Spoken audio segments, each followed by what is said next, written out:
Hello.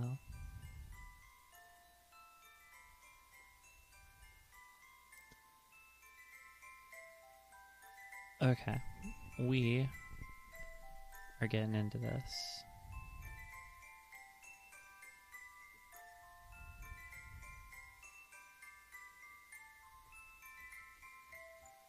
Oh my gosh, my cat scared the crap out of me. He is scratching at my door.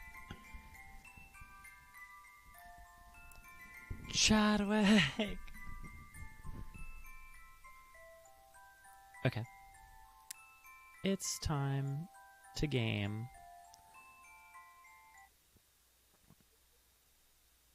Oh my gosh. I just forgot we've switched perspectives, I think. I think that's what's happening here. Wait. Oh my gosh. Okay. I need to figure out what voice I'm doing for Tara.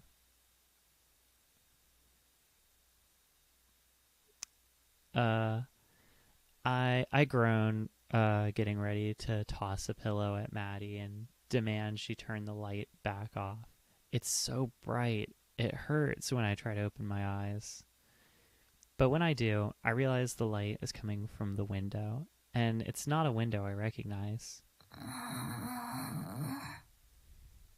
Uh-oh. Morgan's starting to stir next to me.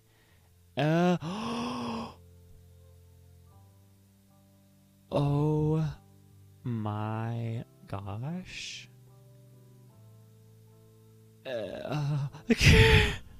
Wow.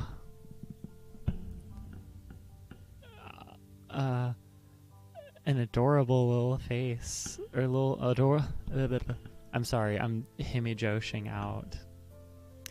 An adorable little smile on her face. It's so cute that for a minute it distracts me from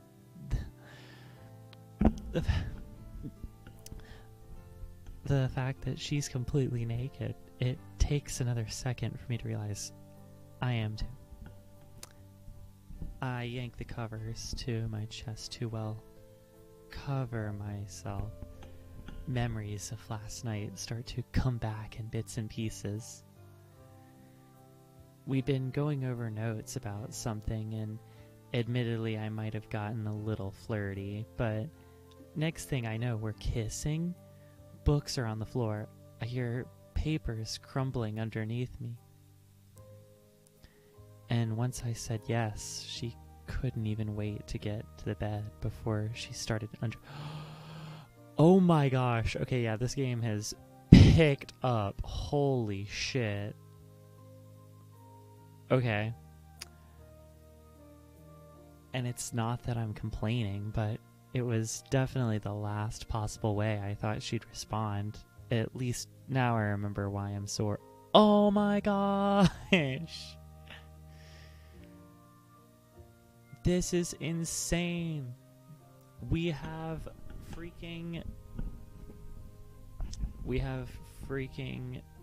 Sesbian Lex already in this game.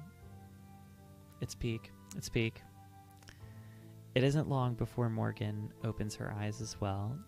The rest of her face doesn't move as she wakes up. She sleeps with that same blank face she has when she's awake. Good morning, Tara.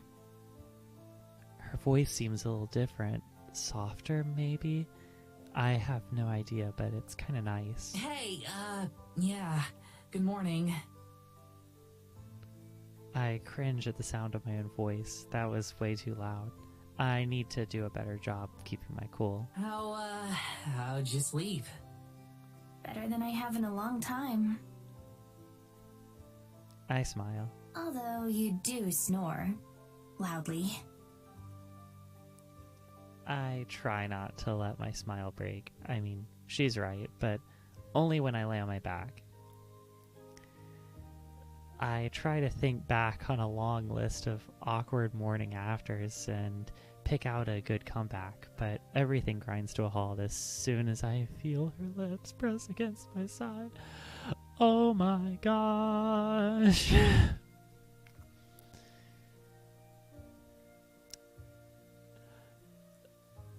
That's like literally that's my face right now.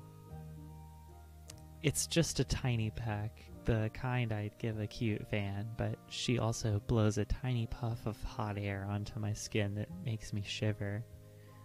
I can feel my face turning as red as my hair, and know a comeback's not happening. Tara, are you okay? I need to say something to get back on top of this mess, but all I can do is stare down at her. Those bright green eyes, that soft face, the messy orange hair. Tara? Oh, sorry. I was just thinking that, well, you're cute. Oh my gosh. Yeah, wow. Okay. I'm sorry. I'm like, okay. Pull it together. Hey, I've had worse lines. I can't see her face, but I think I hear her chuckle, or something like that. I should probably get up too, but I can't help taking a minute to stare. Maddie always gets on me for being thirsty, but I think I earned it this time. Her curves, her muscles. She's like someone asked me every last detail about what my type was, then turned her real. This village is a dream come true. My clothes are spread across the floor, and it takes me a minute to hunt them all down once I'm out of bed. Actually, that's how they usually are at home too, but I've got more important things than clothes to keep in my dresser. Morgan's already dressed by the time I get everything together, with her hair back in its usual pigtails, cute as they are. I kind of miss how it looked. Hey, so, Is something wrong? your mom isn't home, right? I'm pretty sure she won't be happy if she sees me coming out of your room first thing in the morning. You made enough noise last night that she'd know anyway. I don't think she's going to do anything about it. Oh my gosh. Oh, I feel like I'm burning up, but her expression is the same as ever. She's not even trying to be smooth, and she's still better at it than I am, and I'm already really good. great, yeah, cool. Glad we don't have to worry.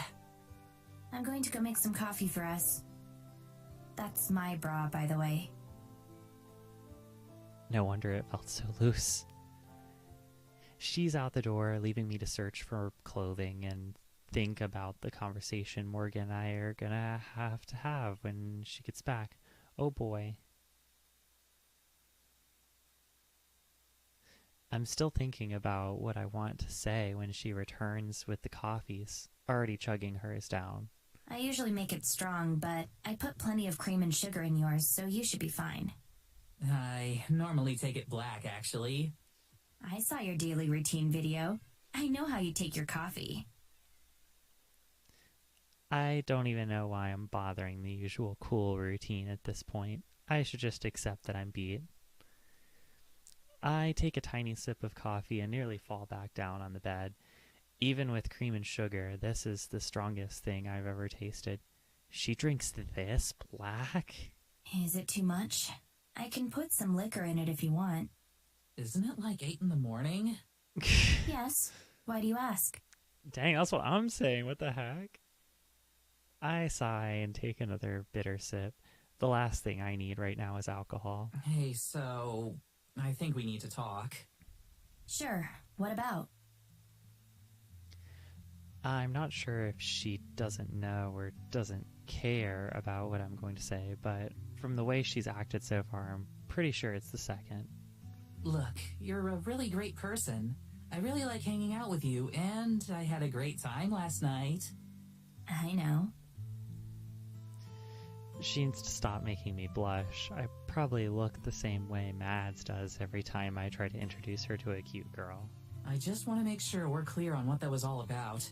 I don't want you to get the wrong idea. I mean, I'm not really the dating type, and I'm gonna be leaving in a month. I'm happy to do stuff like this as long as it's... Tara. She doesn't sound frustrated or upset. If anything, her voice is softer. We talked about this exact thing last night. You're cute, you're fun, and I really enjoyed having sex with you. But that's all this is, and neither of us expect or want anything different. You don't have to give me any excuses. Blunt as ever, she takes another sip of coffee as I breathe a sigh of relief. All that worrying for nothing. Great! Awesome, cool. Yeah, I'm glad that's settled then. I should feel relieved, relaxed, all that good stuff. With the rough part out of the way, I can go right back to being as intrepid and charming as always. So why do I feel like I'm the one who got let down here? This kind of thing shouldn't bother me, even if it didn't go the way I'm used to. This is why I hate taking time to think about things. So, did you make that sweater yourself? Morgan's eyes widen at my question. Looks like I found a good way to move on. I did, actually.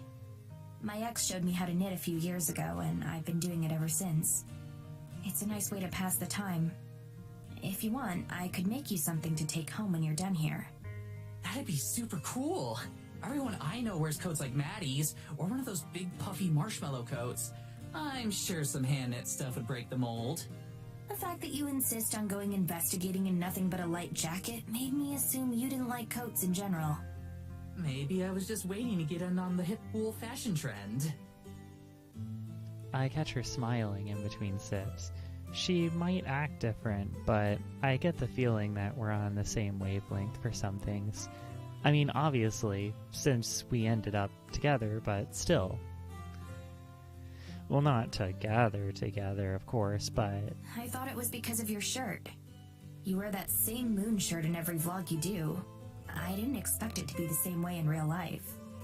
Oh my gosh, Tara's a cartoon character that wears the same outfit every day.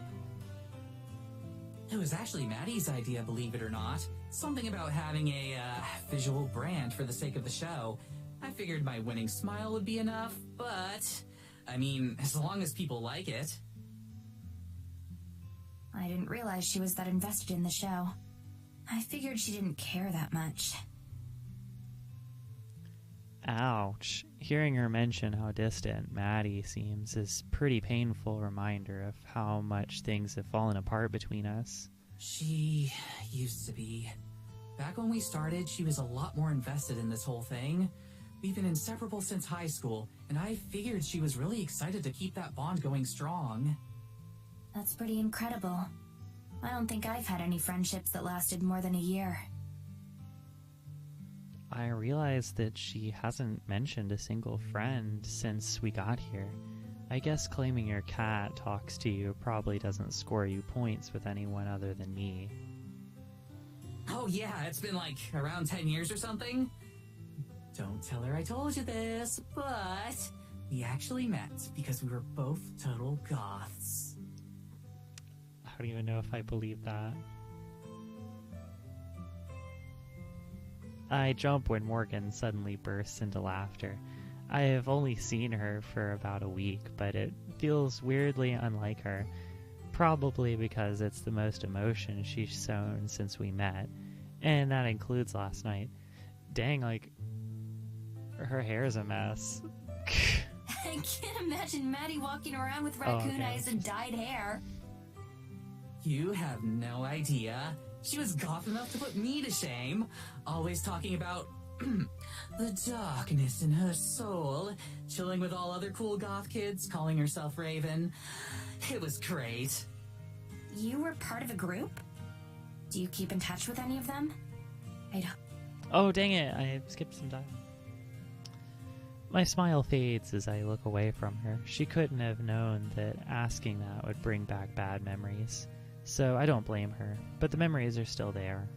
Not really. Most of them stopped talking to me when I told them I was trans, and the rest bailed as soon as I started to actually transition.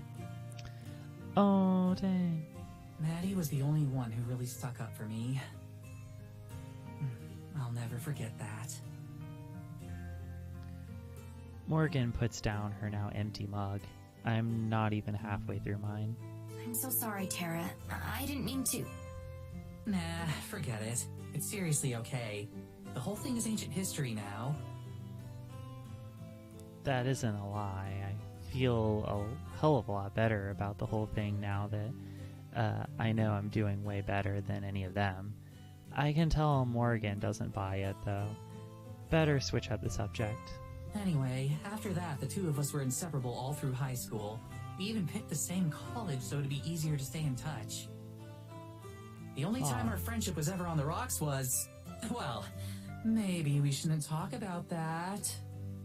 Oh my gosh. I try not to grin when I see Morgan's eyes widen. Got him. You wouldn't say that if you weren't going to tell me. Well, I don't know. What the heck? This is crazy. She leaves her mug on the table and moves closer to me. I definitely saw her smile for a second there. The Tara I know would never pass up a chance to tell a story. Well, if you insist. Maddie and I actually dated once. Oh my For a few gosh. weeks, back when we What first the started heck? college. Everyone we knew was pairing off, so we figured we should try it too. It's our secret shame. They were roommates. They were roommates. I'm not surprised. You two would make a terrible couple. Geez, blunt much? Yeah, they would. You're not wrong, though. It nearly killed our friendship. Thankfully, we called it off and went back to being friends. We haven't had any trouble since. Until now. Yeah, until now. Ding. So much for lightening the mood. I don't know. I guess her deciding to walk away from everything we built together doesn't exactly make me feel jazzed about our friendship. Her having different priorities doesn't have anything to do with friendship. What, like going back to school? She hated school. So either that's some bullshit excuse, or she just hates working on Terranormal even more. She was talking about coming back. Having real proof seems to have changed her mind. And then what? She goes along with it for another few months and gets sick of it. I can't deal with that again. I can tell I'm getting louder, but I don't care. I haven't had a chance to let any of this out since it happened. Morgan, of course, doesn't even flinch. The thing is, Now she's acting like she wants to be in on the action again? Am I really supposed to believe that she wants to commit to this? but she... I'm not an idiot. It's not like I'm ignoring the fact that she keeps running off to the woods to be by herself. I'm supposed to just be cool with that? Tara, I'm so sick of all this bullshit. Maybe I'd just be better off without her. Tara! I jump as her voice drowns mine out completely. This burst of emotion isn't funny. It's honestly kind of terrifying. Stop. Just stop. You have no idea what you're talking about. You don't want Maddie to leave the show, but you're refusing to listen to her when she talks about coming back. You don't want to lose your friendship, but you're freezing her out when she tries to make connections again. I love your show. You know I do. But there are more important things in your life than talking about Bigfoot in front of a camera. Holy shit. What the hell was that? She's right, though, because it's like, that friendship is great, and we need Tara and Maddie to be friends. This is important. Also, oh wait, what was I gonna say? I had a thought on this.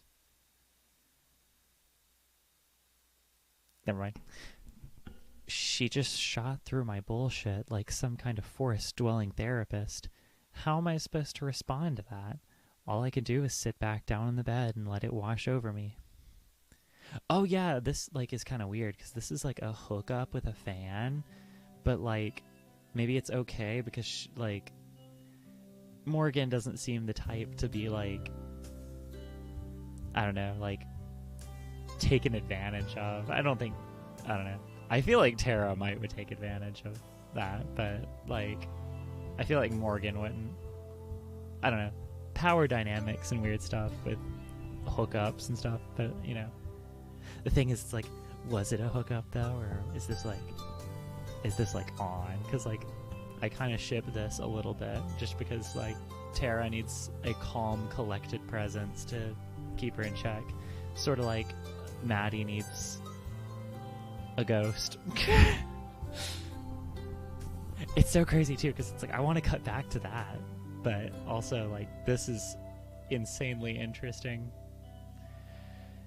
She sits down next to me and takes my hand in hers. She gives it a little squeeze, and I squeeze back. I can already feel myself starting to calm down.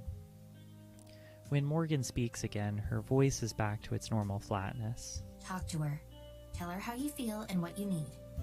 You can't spend your whole time with me and expect her to feel appreciated. I don't want to leave you out, though. You're the whole reason we're here. Plus, like, I really like spending time with you. Aw.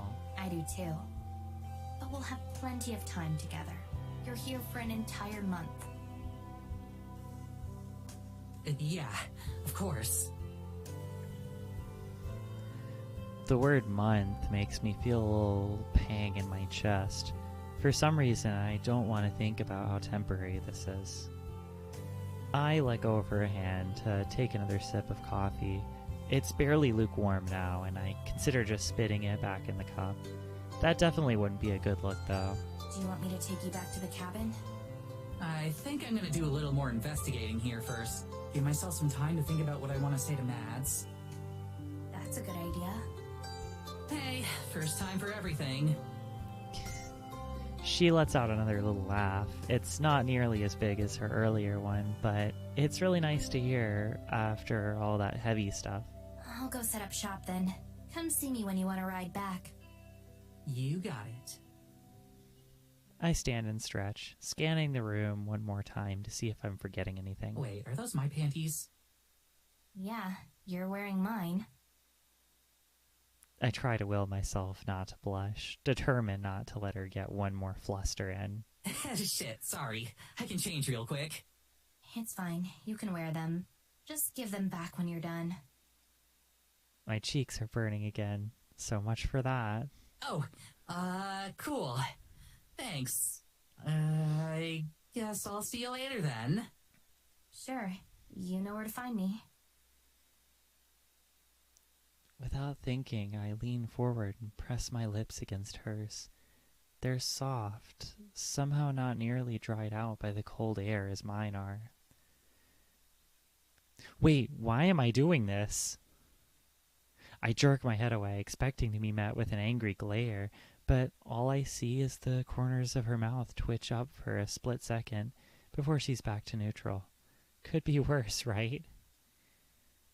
Either way, it's definitely time for me to get the hell out of here. I head for the door, but something stops me before I actually leave.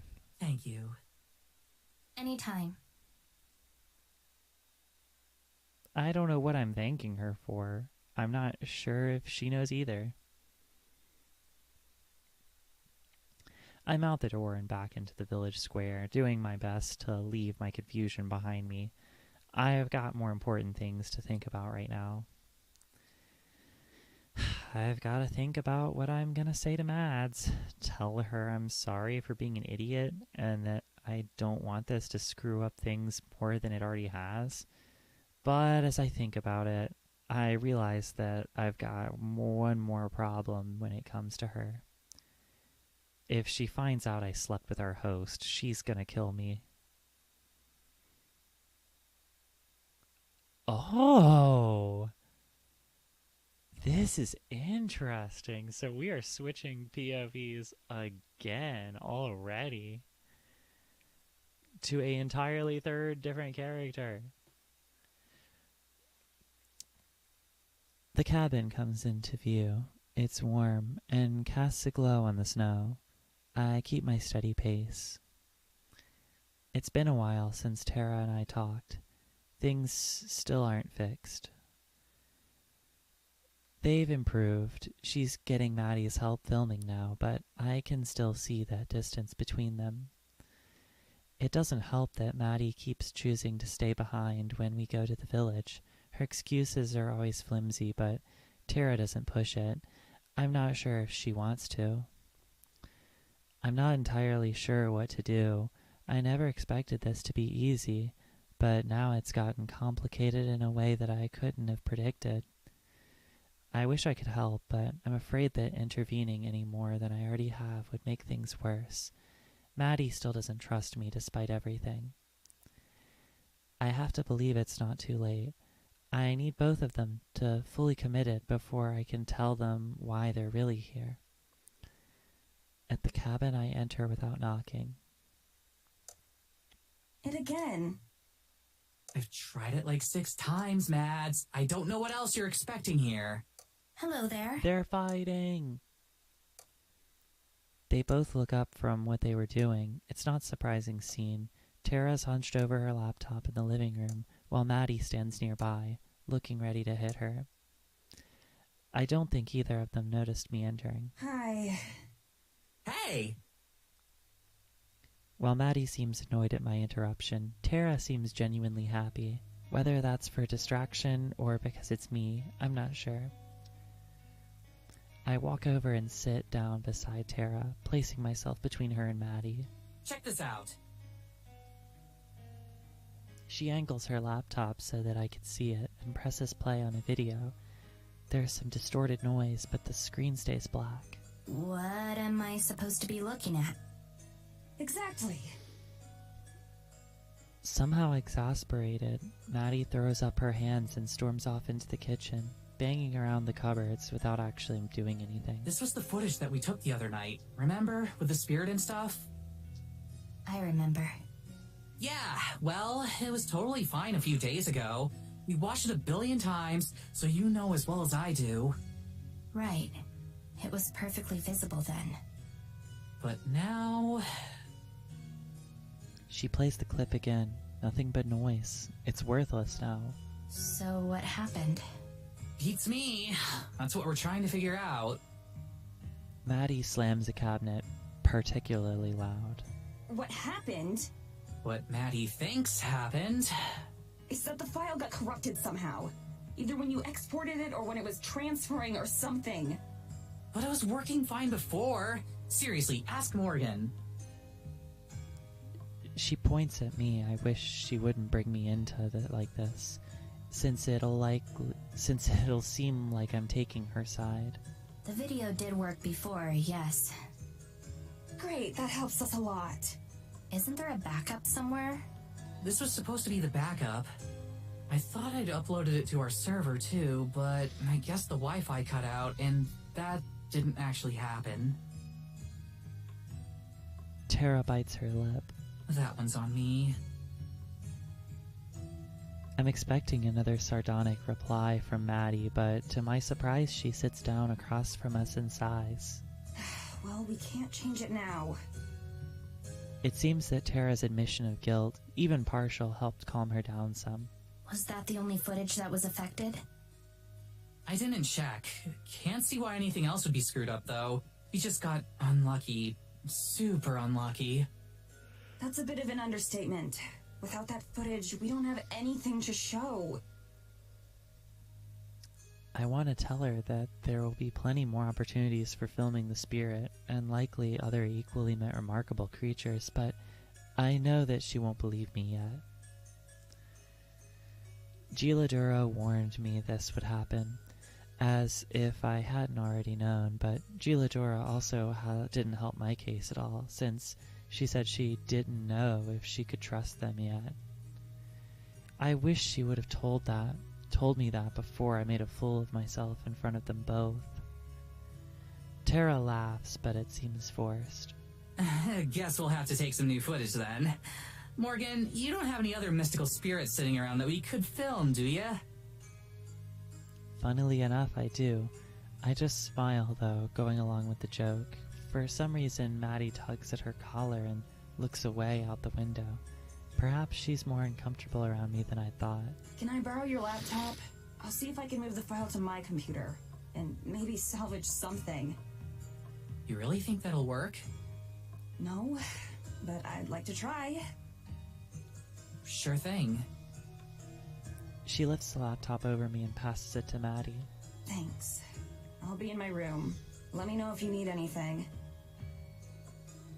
She leaves, taking Tara's laptop with her. She pushes her bedroom door, but doesn't close it all the way. Beside me, Tara places her hand over mine. It's not anything that Maddie would be able to see from her room. I'm not sure why Tara is so insistent on keeping our relationship a secret. Still, I appreciate the gesture. Of everything that's happened since the two of them arrived here, getting close to Tara like this has certainly been the most unexpected. It seems like things are a bit better between the two of you. Did you talk? I make sure to keep my voice low. Not yet. I was going to, but first Nats wasn't home, then she was shut in her room all day when she got back. I was going to bring it up today, but then all this stuff happened. At least the two of you are talking a little. She must be feeling bad too. Maybe. You should have heard her before you got here, though. I'm sorry. Nah, don't be. It's like you said, this is on both of us. You really don't know what happened to the footage? I promise I won't tell Maddie anything. Nope, it's 100% legit. It was working fine, and then it wasn't. I didn't even drop my computer or spill water on it this time. That's so strange. You're telling me. Mads is convinced I did something to screw it up, though. I have a niggling suspicion in the back of my mind, but I don't want to bring it up yet. I don't want to alarm Tara if I can help it. Has anyone...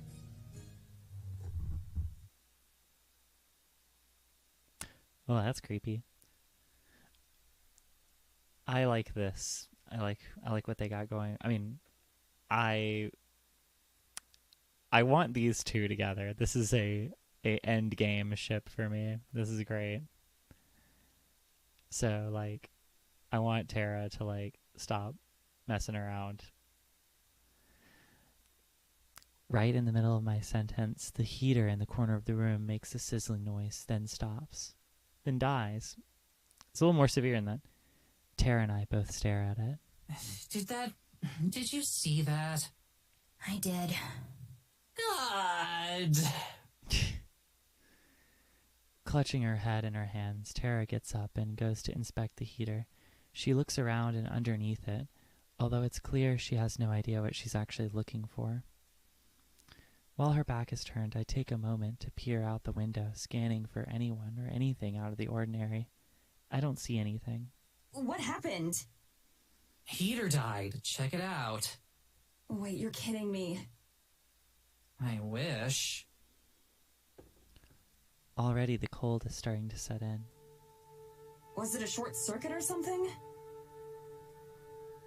I'm glad that she doesn't default to blaming Tara for this.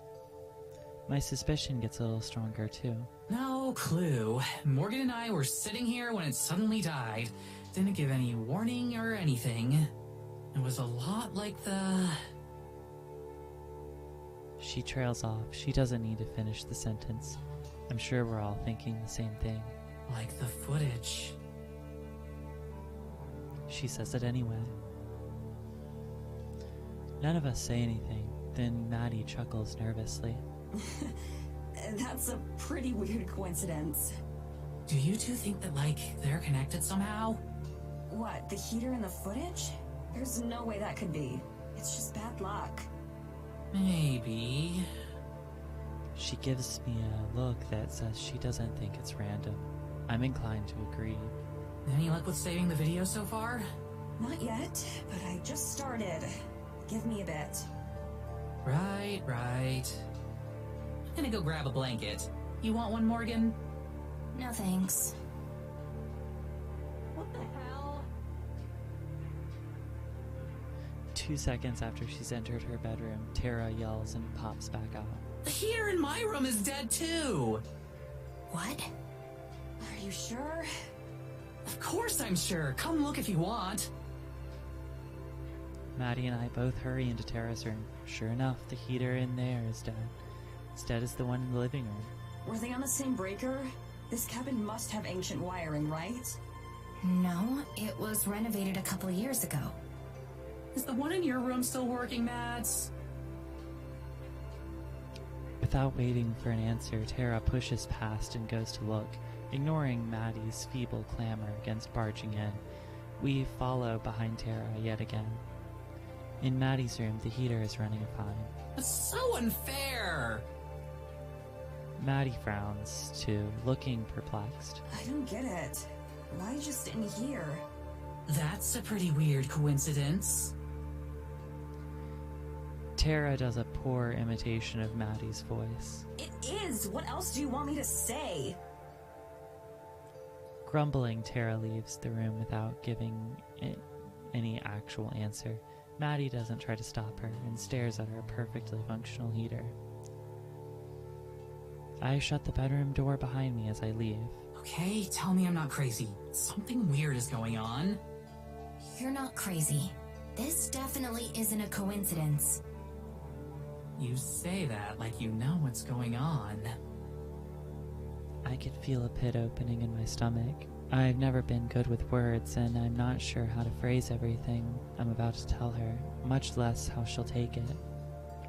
I must struggle for too long because I can see Tara's expression go from mopey to concerned. Hey, you okay? I was just kidding, but like, do you actually know what's up? I press a finger to my lips and point to Tara's room. Her eyes go wide, but she nods. I lead the way, with her following close behind. We can talk now. Tara looks like she's going to explode. Now? What the hell? That was like something out of a spy movie. Shh, not so loud. You being too loud right now, buddy. I listen for any indication that Maddie's followed behind us or is eavesdropping, but the door never opens. Tara watches, waiting for me to elaborate, but I can tell that it's taking every ounce of self-control she has to not barrage me with questions. It's understandable. Okay, bear with me, because I'm not sure how to say some of this. Nearly vibrating with excitement, Tara nods. I take a deep breath. I don't think that all these malfunctions are a coincidence. I think they're intentional sabotage, and that my mother's to blame. Her eyes get as wide as saucers. Your mom? Yes, and I also think that Maddie might be involved too. It's not her fault at all. I'm afraid that my mother might have gotten to her first. She might not even know it. Gotten to her how? As in, she's not in control of her actions. She might not even be aware of them. You mean like mind control? More or less, yes. She stares at me and then she starts to laugh. She gets up and paces around the room, her hands flying in useless motions as she laughs. Okay, you're screwing with me, right? Mind control. Maddie! I'm not messing with you. I'm dead serious. I can't blame her for being incredulous. It's a lot to take in at once, and the rest of what I have to say is even stranger. But if there's anyone who'll believe me, who'll believe the truth, it's Tara. Her laugh becomes a whistle as she calms down. She takes a second to compose herself, then sits on the bed next to me. Okay, mind control. Go on. Like I said, I doubt Maddie's even aware. It's probably more like sleepwalking for her, but it would make sense. You said she's been spending a lot of time away from the cabin, right? And that she doesn't like to talk about where she's been. Plus the footage being damaged, and then the heaters dying. It makes sense. You're gonna have to sell me on this more. I wouldn't say that makes sense. What's the point of it? Why would your mom do that, and how? Like we haven't even approached the point of making sense. I know. I'll explain. I'm trying to remain calm myself, but there's a nervousness that I've never felt before. This is my first time ever talking about this with someone else.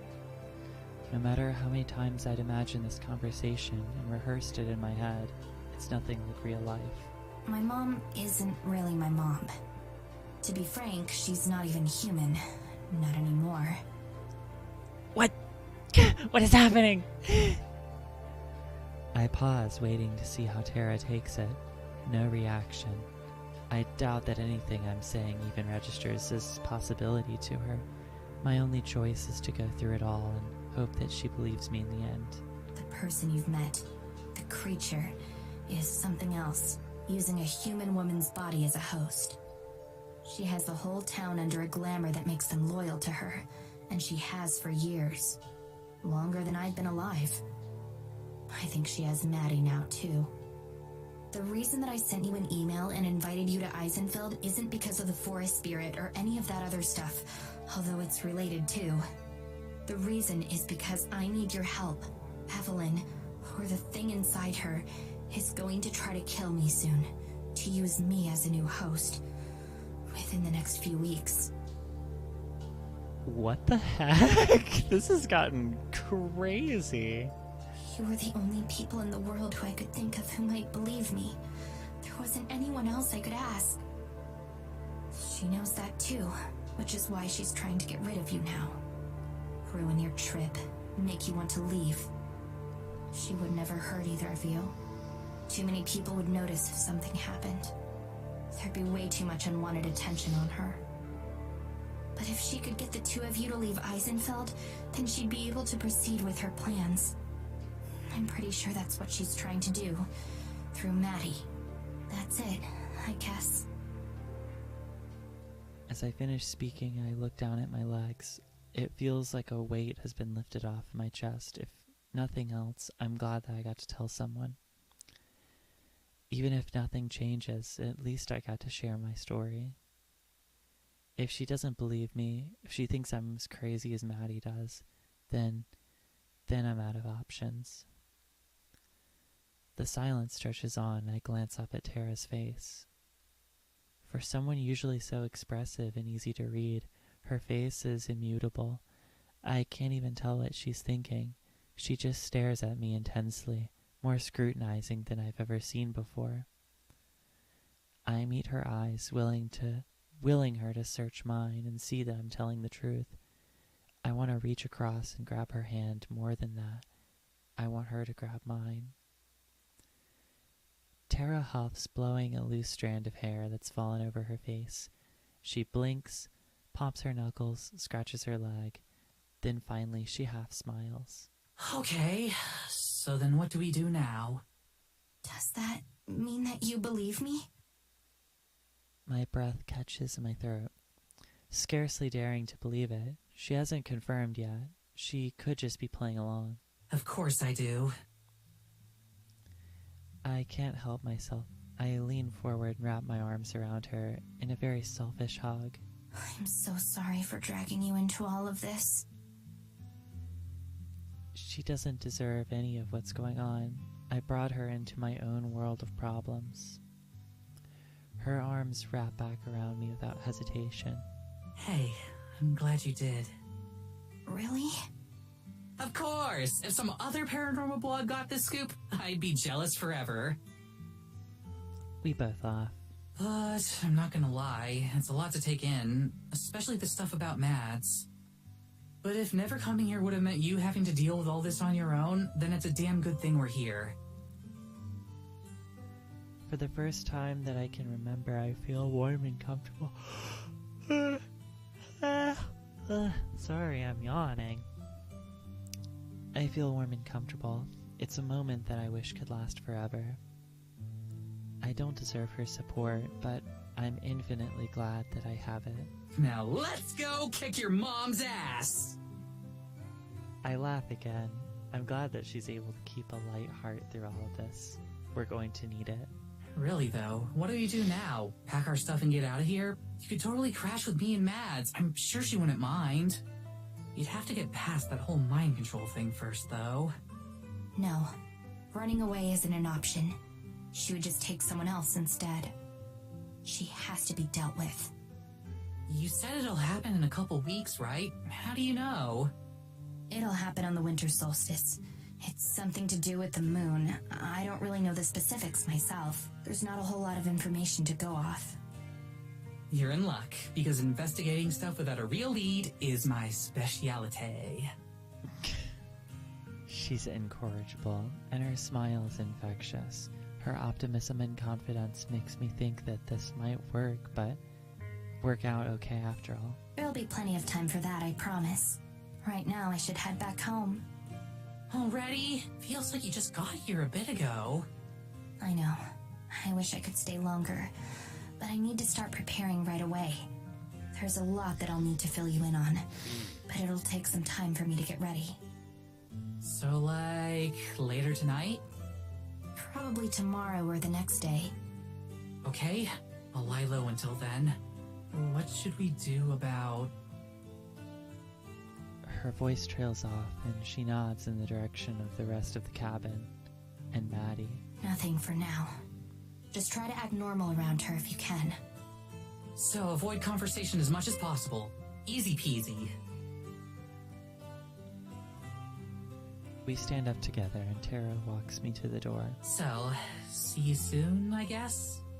Right. She leans forward suddenly, giving me another quick hug. My second one today. It's over far too quickly. Cool. I'll be waiting. I smile. Me too. Oh my gosh, this is so cute. It's always scary going home and facing the prospect of seeing Evelyn face to face. Today, though, it doesn't seem as bad. There's still a long way to go, but with Tara's help, there's a chance that everything will work out. That's more than I've ever been able to say before.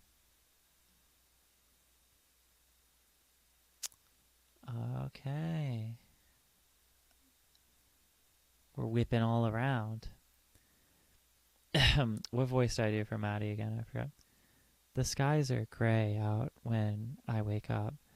I check my phone for the time, thinking that it must still be early, but no, it's almost 10.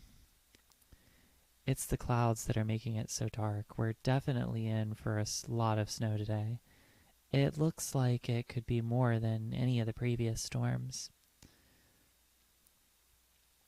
Sighing to myself, I get out of bed and get dressed without wasting any time. There is no way I'm going to be able to see Abigail today, not with the weather as it is. I hope she won't wait up for me. It's frigid in the living room. I spent a while trying to fix the heater, but to no avail. I don't even know why it's wrong. What's wrong to begin with? Tara must have had it pretty rough, too. At least she could bundle up in blankets to keep her warm. The door to her room is shut, so she's either gone or still asleep. I'm glad that things have improved between us. She seemed to have a change of heart or something, because a couple days ago she started making small talk again. Even our argument over the footage wasn't as explosive as it could have been. If it had happened 3 days prior, we probably wouldn't be on speaking terms at all anymore. I make myself a bowl of cereal and have a quiet breakfast, alone. Although I've gotten used to not interacting with Tara much, there were still my visits with Abigail to look forward to. Now there's no telling how many days it'll be until the weather's cleared up enough for me to go see her again. Hopefully it'll blow over quickly. It's already starting to snow a little. Just to pass the time, I move my laptop into the living room and start an episode of a show I've been meaning to watch. I keep one headphone out so that I'll be able to hear if Tara leaves her room. She never does. After 2 episodes, I get up and knock on her door. Unsurprisingly, there's no answer. I take a quick peek.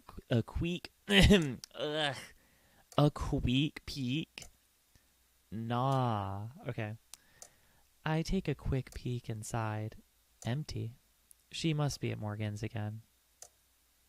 At this point, it's pretty obvious that they're more than friends. I'm not sure how I feel about that.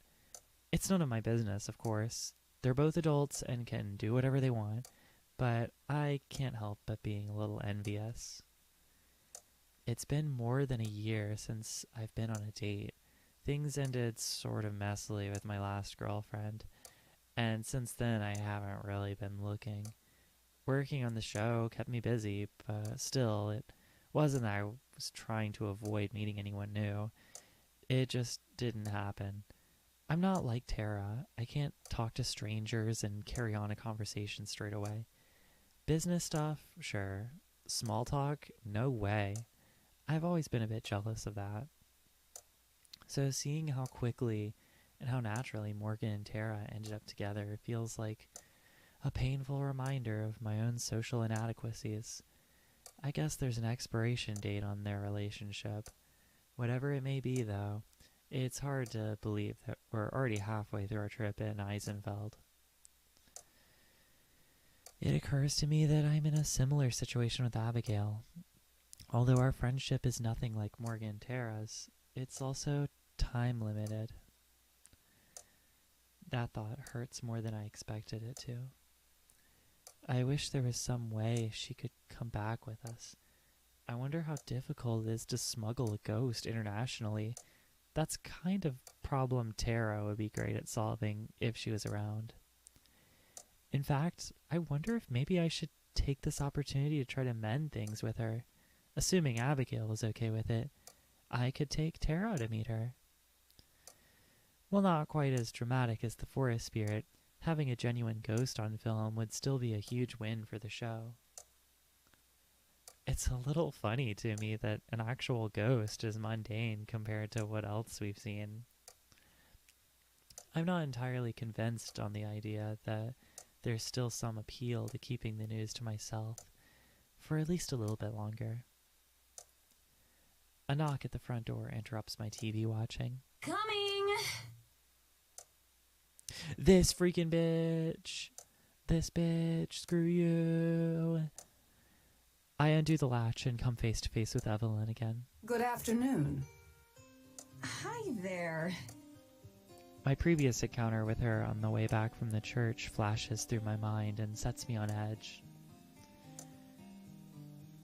There's a man I don't recognize with her too, adding to my unease. We heard there was an issue with the heater, so we've come to fix it. Don't want you freezing to death out here. Her demeanor is a 180 from last time. I wonder which of them let her know. Maybe Tara mentioned it earlier today? Oh, thanks. That'll be a big help. Aren't you going to let us in? I realize that I'm blocking the doorway and step to make room. It's technically her cabin. I don't really have a right to say no. Yeah, sorry. The guy with her brushes past me and heads to the heater, getting right to work. Meanwhile, Evelyn and I both sit down in the living room. I stare at the floor, hoping that she'll start the conversation, but she seems content just to look around the room, admiring the decorating. When she clears her throat, I flinch. I'm very sorry for the discomfort it must have caused. Even a single night without the warmth can be most unpleasant. She stares at me intently, like she's hoping for me to catch some hidden meaning. Whatever it is lost on me. It's fine. It was just one night. Thanks for taking care of it so fast. Of course. Are you the only one home today? Yeah. Tara's out. I can't imagine that Evelyn doesn't know about her and Morgan, or at least that the two of them have been spending so much time together. She and Morgan live in the same house after all. But Evelyn's eyebrows raise. Is she now? My daughter said your friend was here. She wouldn't be foolish enough to venture into the woods on her own, would she? The weather's looking quite dire. My mouth goes dry. Even Tara wouldn't be that reckless, right? I don't think so. Good. Only a fool would go out in this. As if on cue, a heavy gust of wind blows, making the whole cabin creak. Through the window, I can see the snowfall has already gotten heavier. Thick, heavy flakes mask the glass and obscure the view outside. The workman finishes up and moves closer to the couch. He still hasn't said a word since he arrived. Seems we're finished here. Do take care, Madison. And don't hesitate to call if you need help with anything else. Will do. Thanks. Dang, that bitch is creepy! The two of them leave as abruptly as Morgan always does. The moment the door shuts behind them, I leap up and head for the landline phone. I don't know what that was about at all, but it's obvious there's something more going on than I'm aware of. Something sinister. There's a small scrap of paper jammed underneath the phone, with Morgan's phone number scribbled on it.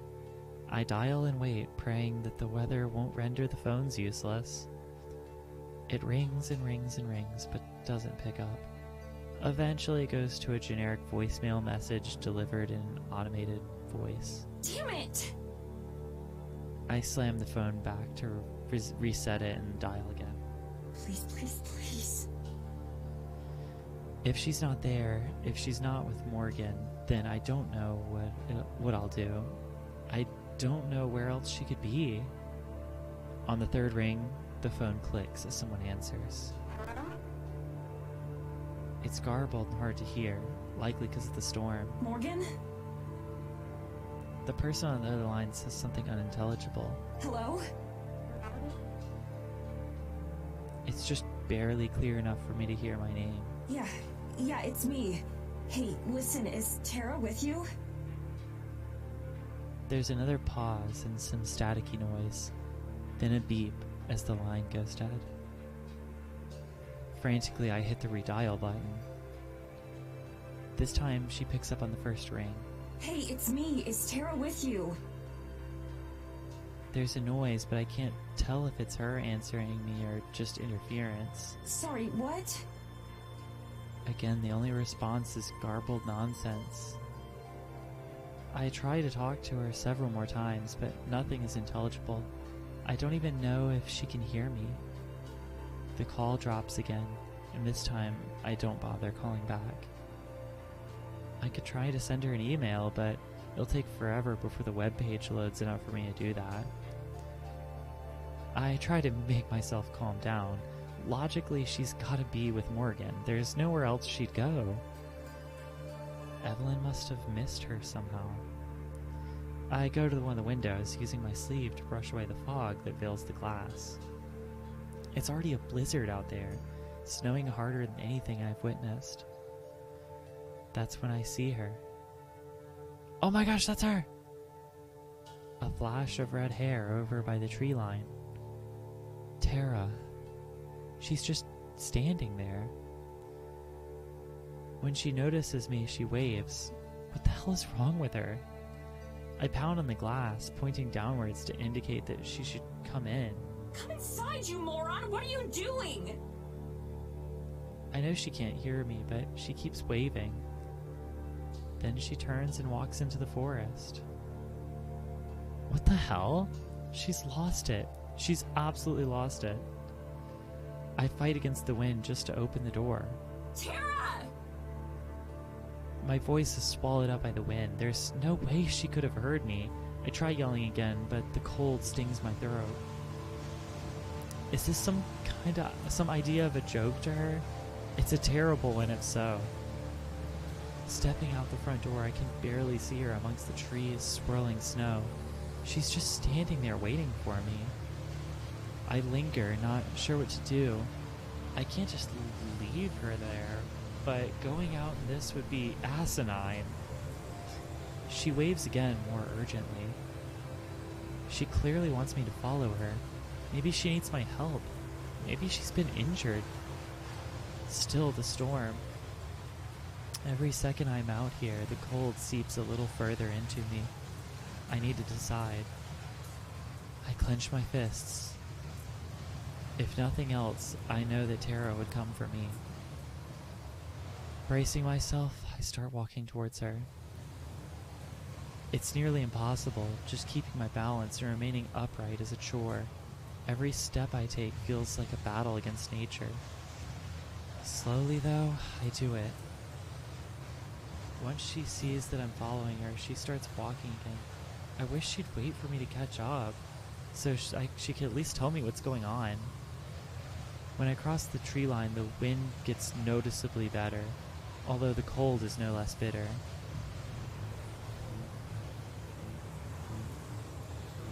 Tara doesn't seem fazed. She's still forging ahead, always in the distance no matter how fast I go. Close enough to see, but not close enough to hear. After a few more minutes, I finally start to inch closer to her. I can't feel my hands or my feet, and my teeth won't stop chattering. I need to stop her now. My mouth is shaking too much for me to form any sort of coherent phrases. If I wasn't already genuinely scared, I am now. Then without warning, Tara stops. She stands completely still, back towards me. I do my best to push forward, finally making my way to her. Tara, we have to... I give up on words, instead reaching out towards her. My fingers are numb and heavy. Before I can touch her shoulder, she turns around, and my blood runs as icy as my skin. Ah! This is scary now, what the heck? Her face is completely smooth and featureless, like a mannequin. Her clothes, her hair, everything else are a perfect replica, but her face is an empty void. This isn't Tara. This isn't even human. The sharp taste of bile rises in my throat as I stumble back, repulsed as I stare in horror. She begins to flicker like a light bulb going out. No. No, no, no, no! This isn't real. This can't be real. This isn't happening. This can't be happening. Still flickering, the thing begins to move. Its shoulders start to shake as it rocks back and forth, tilting its head back slightly. It doesn't make a sound, but its intention is clear. It's laughing at me.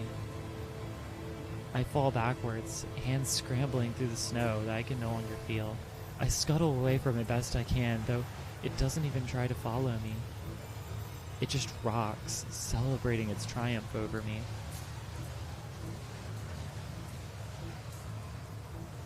That's freaking scary. Why did I kind of predict that too? Like, I could almost like imagine like it's probably gonna be some freaky like smooth like that. I don't know why. I guess from the distance, the fact that that's what it looked like, I was like, I don't know. My shoulder smashes into something hard, sending a stinging pain through me. It's a tree. I try to stand up, but I've lost all sensation in my legs. My fingers scrabble desperately, uselessly at hard earth and slick bark, but I can't find any purchase. I try to stand, and my feet slide beneath me as I crash back to the ground. Each effort is harder than the last. I try several more times to stand, but I can't. Exhausted, I lie there, cheek pressed against the frigid ground. I can't even feel it. My face burns as it's buffeted with more and more snow. My thoughts run ragged. I know how hypothermia works, how fast it can set in. Surprisingly quickly. I'd once read my body temperature only needs to drop a couple degrees to start shutting down. I can't muster the effort to move. The fake Tara is gone now. The space it occupied is empty. I'm alone. The realization crosses my mind, surprisingly lucid. I'm going to die. This is the end. There is no after this.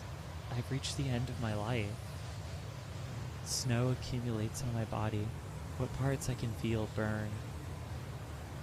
I'm grateful for those that can't. My breath is barely even a wisp of vapor. I try to tell myself that I'm wrong. Someone will find me. I can't die out here. I'm not some mountain adventurer. I'm not the kind of person this happens to. I can't freeze to death. I can't. But I'm going to. What about Tara, BT, and my family? I can't just leave them all behind because I ran too far in the woods. That's just not how this works. I try to push myself back up, but I can't move my arms. I can't move anything. I'm sure that if my body allowed me, I'd be crying. I don't want to die. I don't want to die. I don't want to die. My consciousness fades.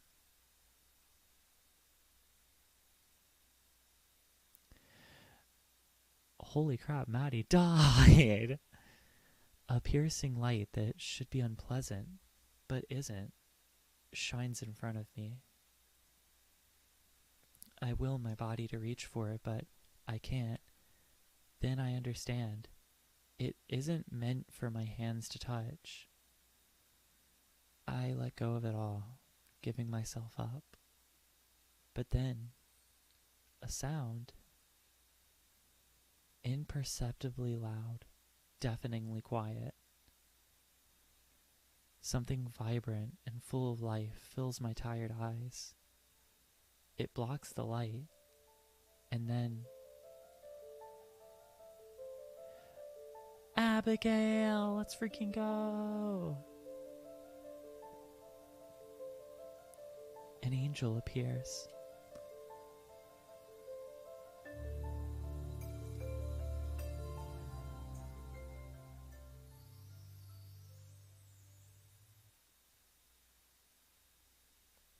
Let's freaking go. I'm not cold. I'm not warm either. I'm not anything. I'm not even sure I'm awake. All I can see is vast, profound blackness. I realize my eyes are shut. Are they frozen shut? I try to move my arms to rub my face, but those feel frozen too. With great effort, I manage to wrench my eyes open. I'm flat on my back. Right above me is a familiar curved wooden ceiling. The gray smudges in my peripheral vision are the pews where I sat and read with Abigail just days ago. I'm in the church. I try to remember how I got here, but all I have are glimpses of what happened. Waking up alone, the mayor dropping by unannounced, following Tara, not Tara. Even nearly immobile, a shiver creeps up my spine at the thought of that thing. And after that, it comes back to me as an avalanche, running, stumbling, falling, and being so cold. I can recall the dread as it happened, as I gave up, when strength left my body and my eyelids couldn't bear being open any longer.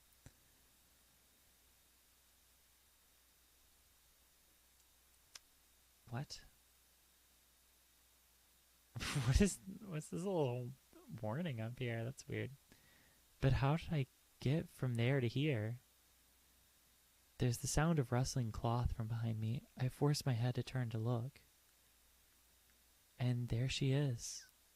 Warm, radiant, just an arm's length away. Abigail.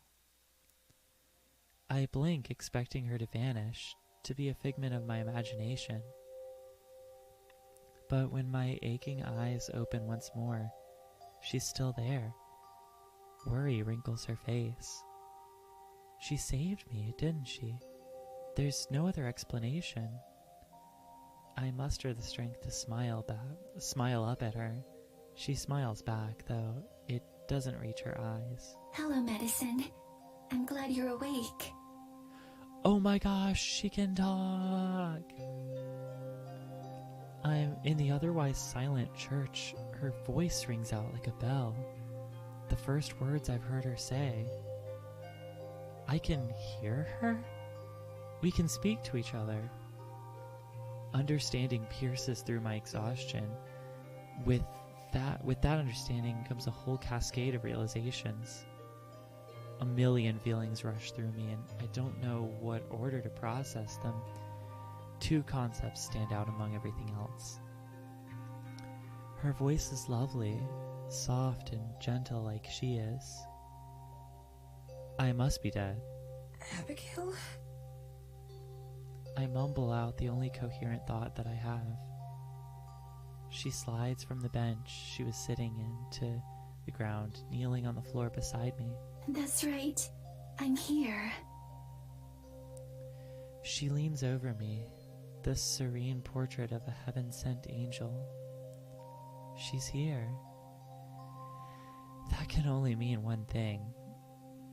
My head doesn't hurt. My back isn't sore despite spending lying on the cold snow floor for hours. I can hear and speak with Abigail. I died, didn't I? And you saved me and brought me back here? She rubs her face, a pained look on it that she can't brush away. You're not quite dead, but you're not alive either. Rather, you're somewhere between life and death. Like me. That's the best way I can put it. I can tell that her tone is supposed to be optimistic, but to me she sounds entirely too cheerful for someone narrating my own demise.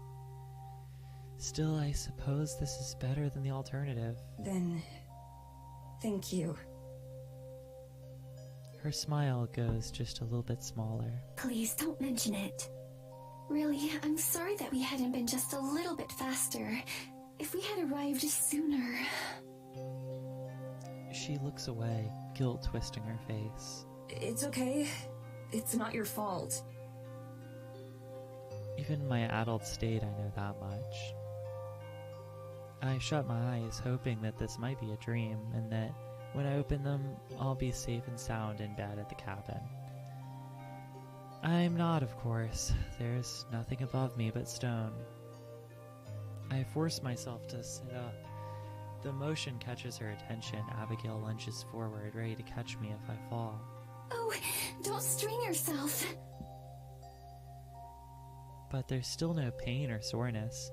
Instead, it's like each individual part switched off, and I have to reactivate them.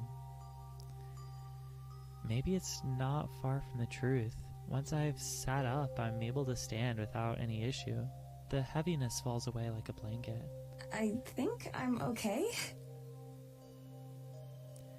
To demonstrate, I pace back and forth a couple steps, feeling like I'm just stretching my legs. I reach out and flex my fingers, staring at their strange, glimmering transparencies. The whole time she watches intently, poised to intervene if anything goes wrong. Nothing does. I'm fine, relatively speaking. I look towards Abigail for approval, with the most earnest smile I can muster. She visibly relaxes. I then sit down on one of the pews. Abigail sits down beside me. It's bizarre. Despite years of existential dread, I don't know how to feel about my own past tense death. Well, Abigail did say that it's not quite death, but it's not exactly life either. Obviously, it's gotta be a bit more complicated than that, but right now it's helping soften the blow a bit. I look down at my hands. They're normal and clean, not bloating and turning purple like in the last few moments. The rest of me seems similarly plain. Apparently I was well preserved. There's one difference I wonder about, though. I press my finger to the stone that we're sitting on, or at least try to, but my hand just passes through. It doesn't feel like anything. Right. Next to me, Abigail does the same thing, pressing her hand in up to her wrist. She giggles and my heart skips a beat. I'd forgotten how it feels at first. It's kind of wondrous. Yeah, that's a good way to put it. Once you get used to it, it's really quite convenient. It'll just take a bit of time. Abigail stands and gives me a huge smile, probably not realizing just how scary that thought is to me. I don't really want to spend however long it takes to get used to it like this. But she's clearly excited to talk. I am too, regardless of the circumstances. So I won't spoil the moment yet. How long has it been since then? Since I... you know... Even thinking of the word died causes my throat to constrict with terror. It's not death. I remind myself if I can feel afraid, then it can't be death. It's been over a day. You've been unconscious this entire time. I was afraid that perhaps I'd done it wrong, that you might not ever wake up. But here I am. I can see her eyes sparkle with tears. Despite the fact that I'm standing right here, even the thought of my demise almost makes her cry. Yes, here you are. How did you do it? I remember thinking that I was going to die, for sure. She looks away from me, fidgeting with her dress. As I said, we arrived too late to save your life. The cold had already set in, and you were so far from home. But we were able to save your spirit, your soul, the important part of you. And that's what you are now. A spirit? She nods. That's what you are too, right? Another nod. Exactly. Her voice is gleeful. I can tell she's excited by this. I can't blame her. After 200 years of solitude, I'm sure that I would be too. But for me, well, this is a nightmare wrapped in irony. I came to Eisenfeld as a skeptic, and now I'm this. It's so overwhelming. What will my parents say? Or my friends back home? And what about everything else I left behind? I never prepared a will or anything like that. I don't know what to think, what to feel. I suppose I should be grateful that I'm not truly dead, but at the same time, I don't know what I'm missing out on. Maybe it would have been preferable. I wish I could have at least said goodbye, especially to Tara. There's so much left unsaid. Wait, Tara. With a jolt, I turn to face Abigail. She flinches at how suddenly I move. Do you know if Tara's safe? My friend, the one who came here with me. I thought I was following her into the woods, but it was... The image of that fake Tara comes to mind, and with it, a wave of dread. The memory of it is repulsive.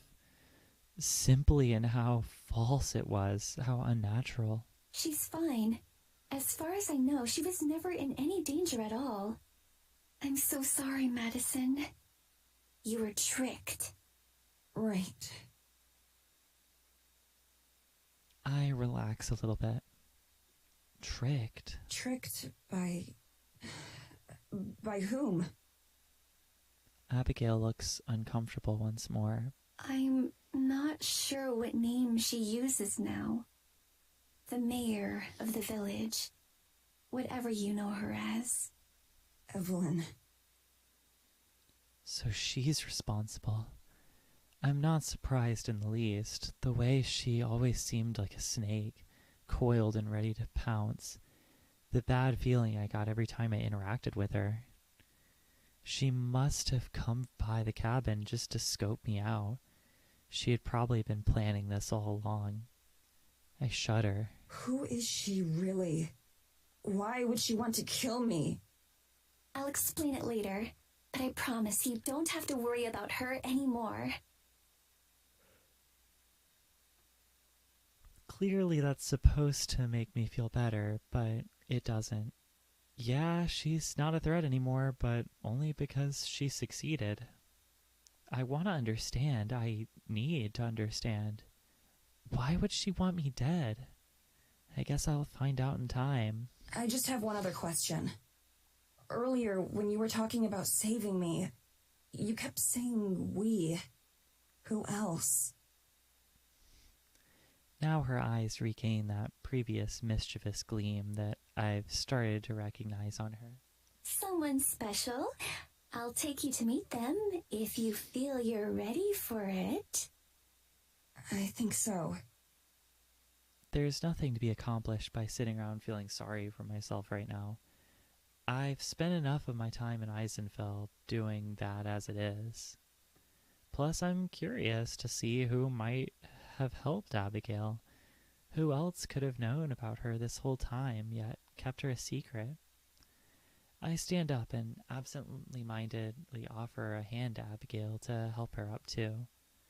She takes it and then drops it immediately.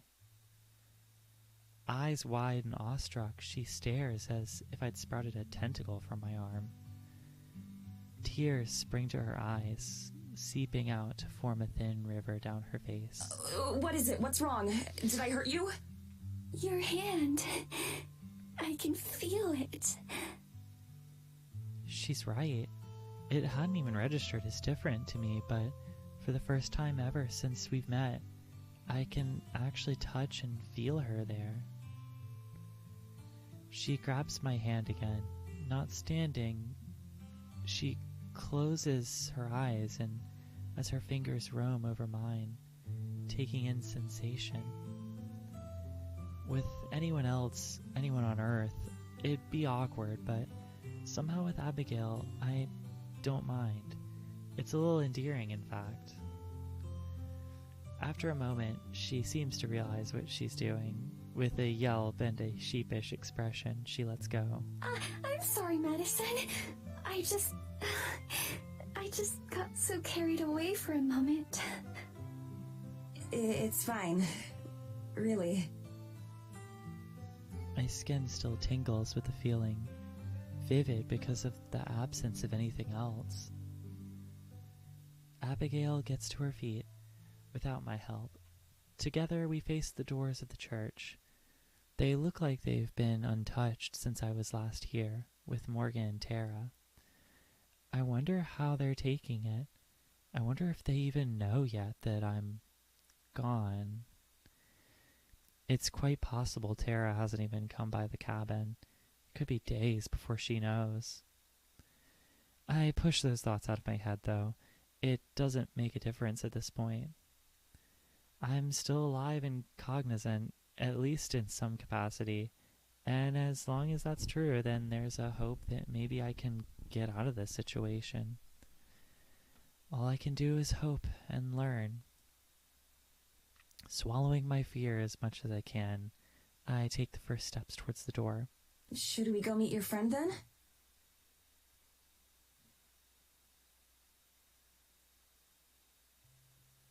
It's calm outside. In the day or so that's passed, the weather seems to have also mellowed out. A thick layer of fresh snow coats everything, looking fluffy and inviting. A few clouds darken the sky overhead, but are nothing compared to the maelstrom I got caught in.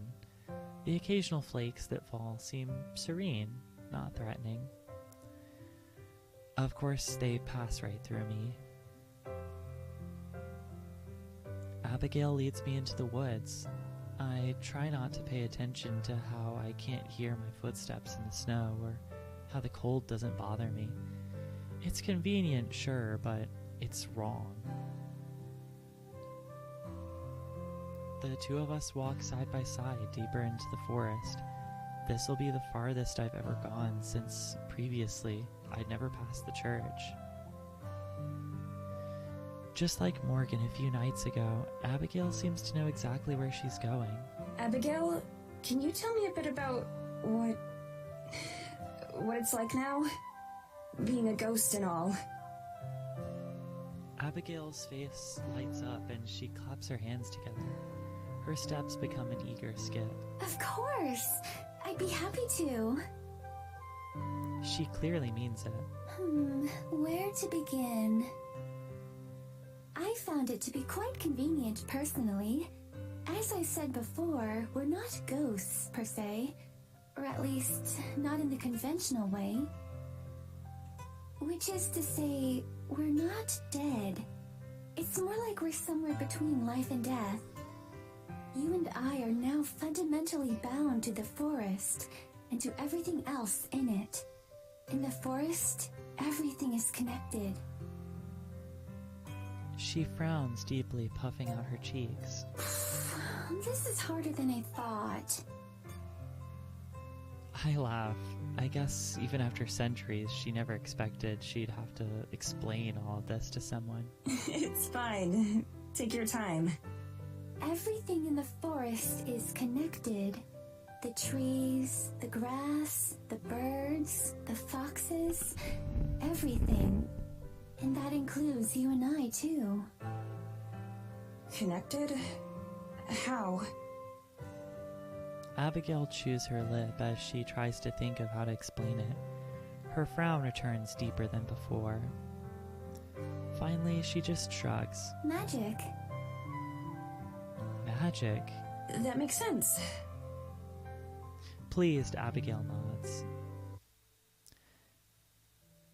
I still don't know what to think. I've only just woken up. I don't know how long it'll take for me to process everything and accept it, or if I ever will. Everything she says makes sense on a conscious level. I'm sure I could ace a test if someone were to ask me questions about it.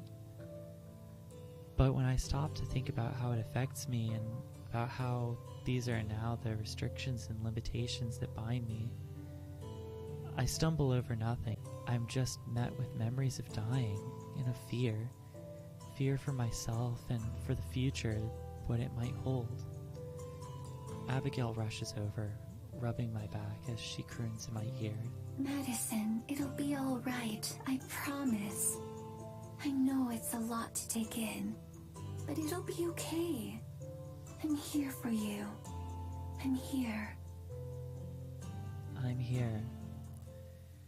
She repeats those words over and over, stroking my back until the moment passes. Dizziness fades in waves, and I slowly stand back up. In all, my little episode must have lasted seconds at most, but it felt so wrong, Madison? so long. Are you okay? Yeah, I'm fine now. Or at least better. Thanks. Oh, excuse me, goodness. Her hand doesn't leave my back. Are you sure? We don't have to keep going right now. We could save this for another day. I brush away the notion. It's fine. Let's just keep going. If I just sit and do nothing, I'm sure I'd feel even worse. If you're sure... We resume our trek. The silence drags on for a while. Abigail shoots me glances every now and then as if I'll disappear if she looks away too long. In a morbid way, it's kind of funny. I looked at her the same way not too long ago, but she was bright and radiant, and I'm dead, I guess. It brings a question to the forefront of my mind. Earlier, Abigail stops. I try to avoid eye contact. you said something earlier about Tara. How it wouldn't be possible for Tara to even see me. Correct. She speaks with measured words. Despite how excited she's been, she's visibly holding herself back, like any wrong word will set me off again. It's not too far from the truth. But I was able to see you, even before all of this happened. So why couldn't she see me? Abigail lights up again, a look of pride beaming across her face. That was projection. I've had a lot of practice.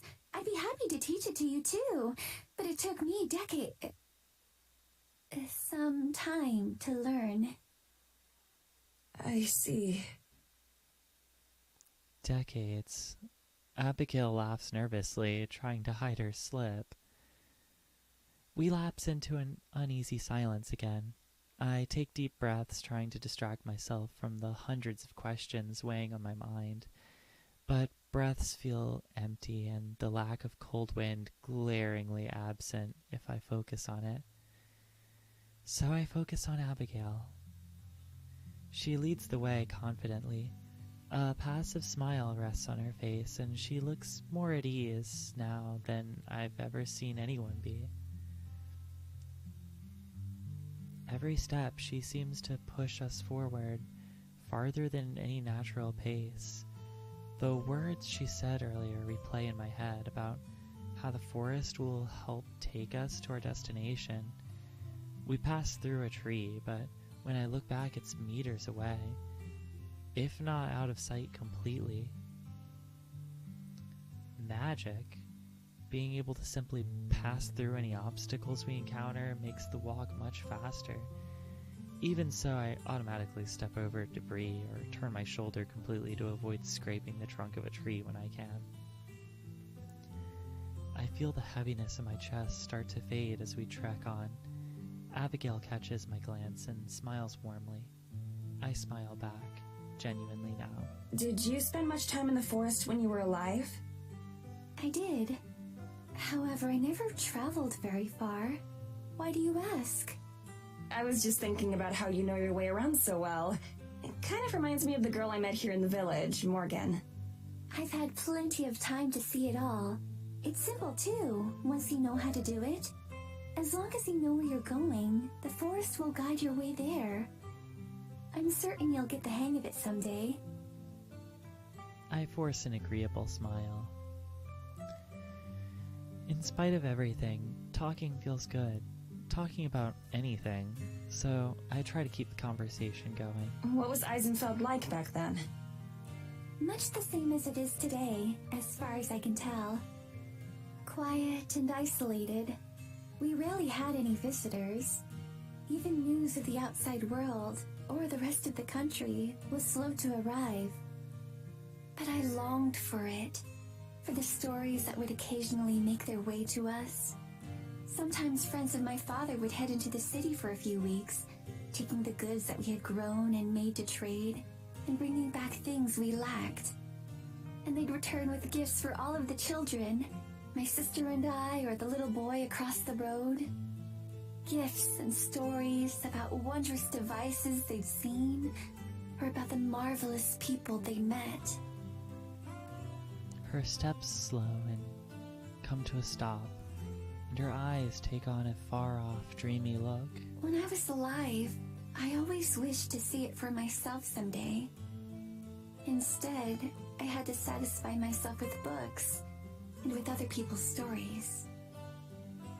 Her voice trails off, ending with a hum of satisfaction, remembering something but not speaking it. I wait quietly. It doesn't feel like the kind of moment that I should interrupt. Soon enough, she looks over at me with what I've come to think of as her typical smile. I'm sorry. I hadn't really thought about these things in a while. It's okay. I hope they're not painful memories. She shakes her head. These ones aren't. What about you? There are so many things that I want to know, but I hardly know where to begin asking. Abigail points to the sky, devoid of any clouds right now. Machines soar overhead day and night, but I've never known what they are. Or watching as Eisenfeld becomes more modern, but not understanding. I want to understand. She looks at me expectantly, like I could quickly rattle off all the major inventions since her time, and how they've changed our lives. From the way the corners of her eyes glimmer with tears, it's clear just how badly she wants to know. It must be horribly frustrating. She mentioned machines overhead. She must mean airplanes and satellites. How unbelievable would it sound to her that enormous metal craft can fly through the sky and carry hundreds of people? Or about cars, and how just about everyone owns one. I'd need another 200 years and then some just to catch her up on what she's missed. And thinking about that for just a second, I feel like maybe I understand her loneliness a little bit better now. Abigail quickly straightens up, maybe realizing that she was kind of being childish. She adjusts her impeccable collar and dodges my eyes. I'm sorry. Again. That can wait. You're fine. I'm sure I'd feel the same way in your position. After we meet your friend, I'll tell you everything you want to know. Or at least everything I can. I'm not exactly the best storyteller, and I'm not very good at explaining why things work, but if that's still enough? I phrase it like a question, even though I already know what her answer will be. Sure enough, she springs toward me, skipping past a stone. Oh, would you? I'm sure you're wonderful at telling stories. I could tell from the way you read to me back at the church. Do you remember? Like I could forget. That's a day I'll remember for the rest of my life. Is it? Why's that? She crowds up close to me now. To be honest, she reminds me a bit of a film camera, zooming in, then out, then leaping past to focus on something else. Well, that was the first day that we spent time together, right? And that's when you showed me your name. Abigail goes very still. Several times she looks like she's on the verge of saying something, her mouth fluttering, or half gesturing something, but each time she stops. Oh, gosh. I suppose it was. I just didn't realize it was that significant to you. Of course it was. That day changed everything for me. I bite my tongue from saying more. Things didn't exactly change for the better. Deeper and deeper we go, and the forest gradually grows quieter. The rustling of creatures underfoot get less and less frequent, then stop entirely. The birds chatter less, and then not at all. Even the wind settles down. Abigail is the only one who doesn't act any differently. She still hums to herself, or glances over her shoulder to make sure I'm still there. Like I have anywhere else to go. As we get further into the woods, the snow is thinner, and some places are totally without it. There are even a few patches of green, something that I'm pretty sure shouldn't be possible given the weather. The trees have been growing claustrophobically close together, start to spread out a bit more. I gasp when I see what's ahead of us. A grove of immense trees, larger than anything I've seen before, lies before us. Like the redwoods back in America, they're so huge as to seem to hold up the sky. Totally bereft of snow, a few defiant branches hold leaves. They cast shadows over Abigail and I, and everything around us. An aura of life pervades the area. My skin prickles, the sensation is vivid, running up my arms like a spark. More than the church, where we are now feels like a holy place, something sacred and primal. As we pass by, I have the distinct feeling I'm being watched from all sides. And this, I think, is where I am going to pause. Because it's already like 11, and I have places that I gotta be tomorrow morning. So, in that case, bye.